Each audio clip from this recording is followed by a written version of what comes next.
All right, welcome to week 13. This week we're dealing with the president's relationship with Congress, and obviously that relationship varies from president to president and certainly from president to Congress as well. When the president is of one party and Congress is of the same party, they generally are fairly productive. When the president is of one party and one or the other houses of Congress is of the other party, you're more likely to get conflict.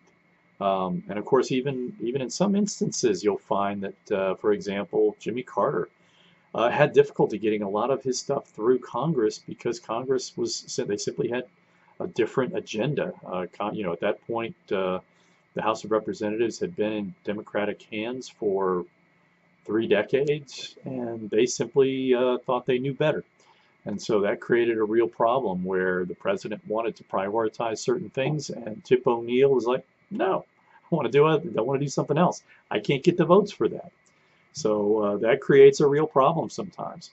Uh, when we look at these ideas of sources of conflict, why do presidents and the houses of Congress find themselves disagreeing so often? A lot of it has to do with just the realities. Presidents have a national constituency. They have a very tight timeline in order to get things done, particularly in their first term. They've got to get something serious done in that first 2 years, or they're going to have real trouble getting reelected, and they know that typically. Um, there are internal structures. I talked about, I think in my PowerPoint I mentioned, executive staff tends to be a lot more professional. They tend to have a lot more resources and expertise at their hand, at their disposal. Congressional staffers are oftentimes generalists.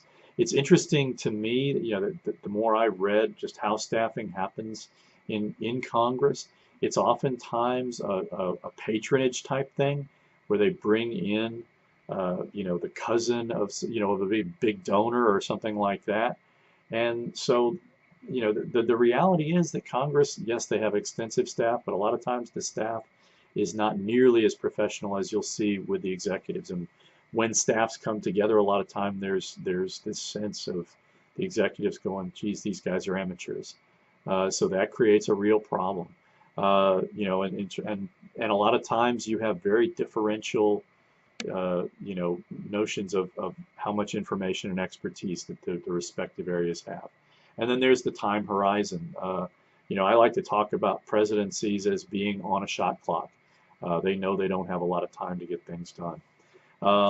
In terms of party leadership, the president is the nominal leader of the party, but in a lot of instances that doesn't work out. That doesn't, equate into real influence within the party. Now, I would argue right now, the Republican Party is a wholly owned subsidiary of Donald Trump. They know, the elected members of Congress know that they confront the president at their peril, that they run a very real risk of facing a primary challenge. And the reason for that is that while the president is the president, he is who he is. Uh, their respective constituencies overlap to a considerable extent. And members of Congress do a lot of polling, and they can look at it and say, well, geez, the president's polling at 90% in my district. That's going to make it really hard for me to be a non-Trump guy or an anti-Trump guy. So presidents, can lead. Now, at the same time, the converse of that was in 1976 when Ted Kennedy decided to primary a sitting president, and Jimmy Carter basically said, "I was damaged from that point forward. People within the Democratic Party, their loyalty, to me was fractured, and that fatally, undermined his ability, or certainly his viability going into the general election."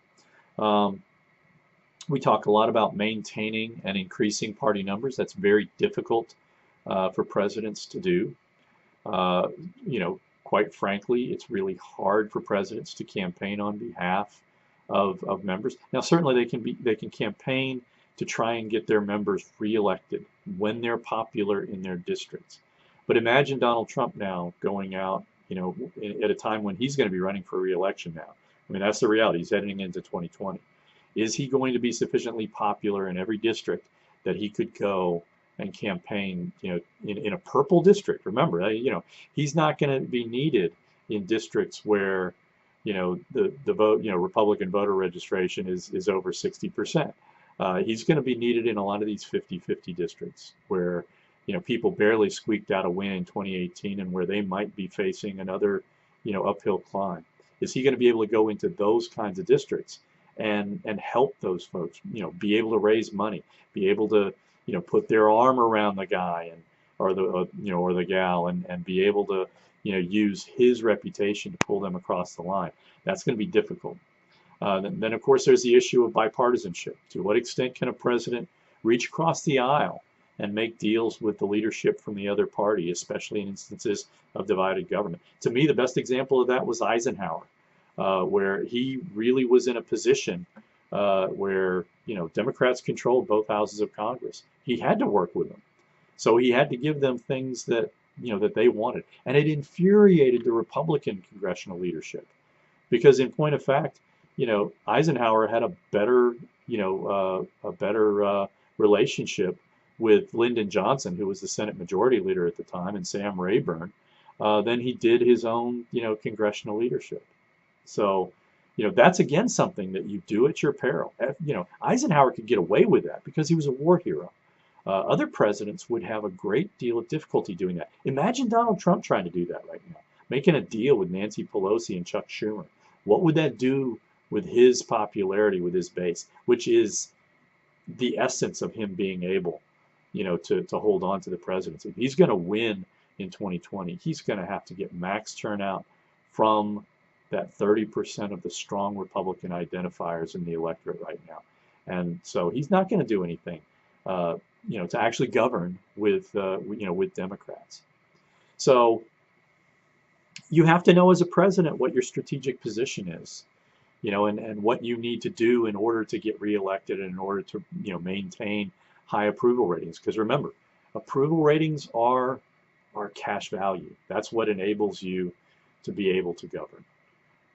I'll end with a question. Do you think Donald Trump won a mandate to govern, to build the wall, to cut taxes, to get rid of Obamacare?